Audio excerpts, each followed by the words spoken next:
All right. So, hey, we got testimonies. So come on up, come on down. Or up. Woo! Awkward applause. They don't know if they're celebrating you or not. All right. So, just real quickly, tell us your name and your story. Hi, I'm Samantha. For those who don't know me, little backstory. I got married a year ago, and I was 22 when I got married, and I have 3 stepkids. The oldest is 8, the youngest just turned 4. And so, like, I love it. It's the best thing in the whole world, like, instant mom, and, like, we get along so well. But, like, there's some days where, like, you know, like, as a little girl, you don't spend your life thinking, like, man, I want to grow up, I want to be a stepmom. Like, I want to deal with, like, a divorce situation that I didn't go through myself. So, like, the past couple, like, weeks have been really hard with co-parenting because, like, our co-parenting situation is not peaceful, and it's just, we don't see eye to eye on anything, and they have, like, a lot of different ways of parenting than we do. So the past, like, week and a half, like, if I wasn't, like, I'm not a very emotional person, I don't cry a lot, but if I wasn't crying, I was shaking with anger every single day, and, like, my husband and I, like, prayed about it, or I'd go to the gym and, like, work out really hard, and, like, nothing was making me feel better. And so, like, I was really looking forward to the conference to, like, get peace. And, you know, it was Saturday afternoon, and I was just feeling really down, and, like, nothing was making me feel better still. And I was in the hallway, and Rick Lunskow was like, you should go to the Women in Ministry breakout. You should just go. It's captivating. So I did. It was, like, in the middle of it. And I sat down and in the back, and I was just kind of, like, mopey. And she's talking, and she's kind of, like, scanning the room, and, like, her eyes landed on me, and she said, like, just because the way your life is turning out doesn't look like the way you planned it doesn't mean it's bad. And just because your life is hard and you're going through hard things doesn't mean it's bad. And, like, it's really simple, but, like, I got really emotional, and I really felt like that was God talking to me, saying, like, your situation right now is really hard, but I picked you to be in that situation, and it's good. It's better than any plan you had for yourself. You might have grown up your whole life dreaming, like, oh, I want the nuclear family, get married, have kids, blah, blah, blah, blah. And that's not what my life looks like, but I have felt so much peace since then. Like, I have been, like, chill since then, and, like, we have this really clear path ahead of us of, like, how we're going to deal with this anxiety, so. Thanks for sharing that. All right, come on. Hey, let's cap it at these guys, Rachel, and then just come up on stage, guys. So, yeah, Nathan, rest of you guys. All right, so tell us your name and your story. Let's keep it to a minute or less, all right? Like 30 seconds, preferably. And, hey, Rick, how many girls were you telling to go into that session? You're like, hey, you should go in that session. You look like a woman in ministry. Nice. All right, so tell us your name and your story. Let's give it up. I'm Austin, and I have this really big job interview coming up on Thursday for a teaching position. I have to do a teaching demonstration and everything. I've just been super nervous about it. So on Saturday, I actually received the email with all the information for what I had to do, and I was just full of fear. I was just getting so nervous for it. It's like the biggest interview of my life, and I almost couldn't even focus on worship because I was thinking so much about it.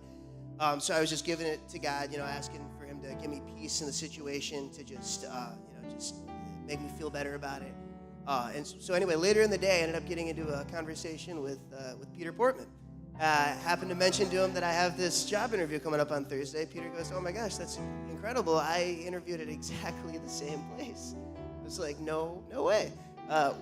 So I asked him how he approached it, and through Peter, God began to reveal to me the lesson that I was to teach at that interview.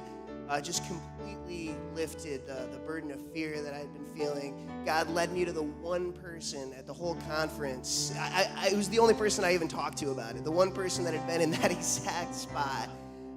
It was absolutely just incredible, and my fear was just gone, and I'm just excited for it. So. Awesome. Thank you for sharing that. Awesome, Austin. Woo! All right. Greetings. Tell us your name and your story. 30 seconds. 30 seconds. My name's Nathan. Hey, you guys see that guy trip? Who was that? Anyway, so anyone here, like, hold grudges? I'm a man, but I hold grudges. That's, like, one of of my issues that I try not to do. And it kind of breaks manly stereotypes, but I own it. But so, at this point in my life, I've had, like this past year or so, man, I felt like I've been wronged by some people, and I hold on to it. I don't let it go.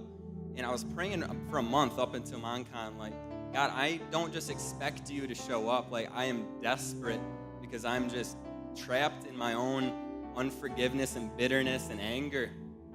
And it hurts. It drags you down.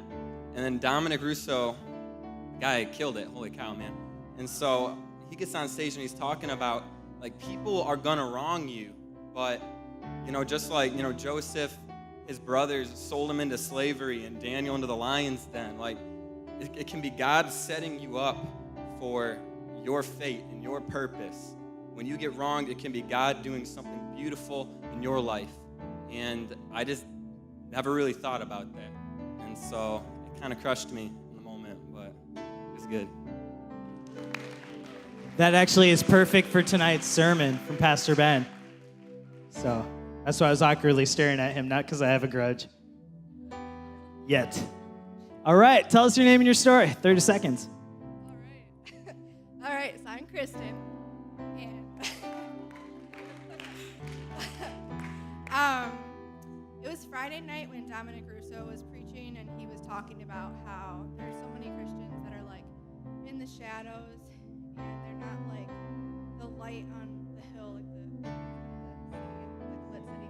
Yeah, and that's really been bothering me lately about a lot of the people that I'm close to. I feel like they just kind of like, like they read their Bible and they like kind of just sit back and like, I'm Christian, but they don't go out and they're not like, woo, Jesus! Like they're not like really excited about like being saved and like what Jesus did for us. And so when Dominic said all that, it was like, oh my gosh, like I just was like proud of myself for how I like have become so excited and how I literally invite everybody to church. I probably annoy people to no end, but and I've actually like been questioning my calling in life because last November is when I thought I wanted to do youth ministry, and like I really felt like that's where God was calling me. And then just certain people lately have just been making me feel like I'm like not good enough to like do it, or I'm like not Christian enough to do it. And I'm like, it really just reaffirmed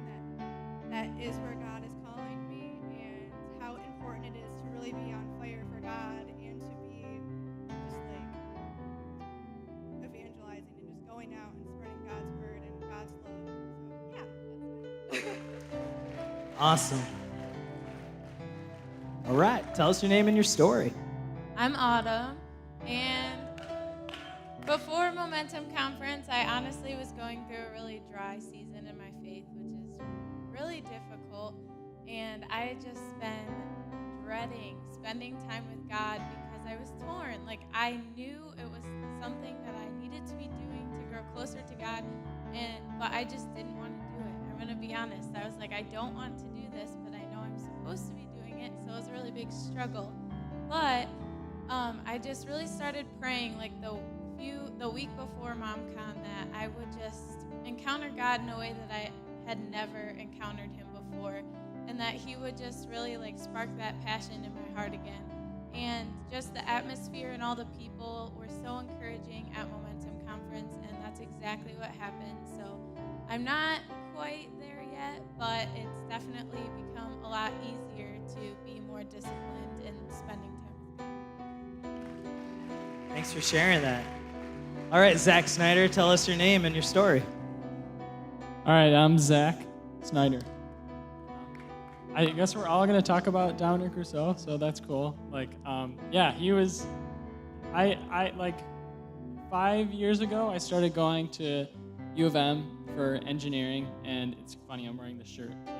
But, just since the beginning, and I know I'm saying this because I know you are all probably going through the same thing. It's like, why am I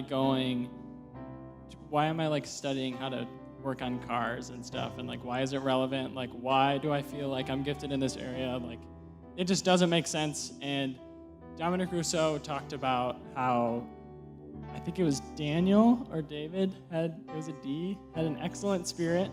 Yeah, Daniel had an excellent spirit, and he was talking about how like Christians should be, industry leaders, like in the arts, in the tech industry, and like every single industry, like Christians should be penetrating every industry.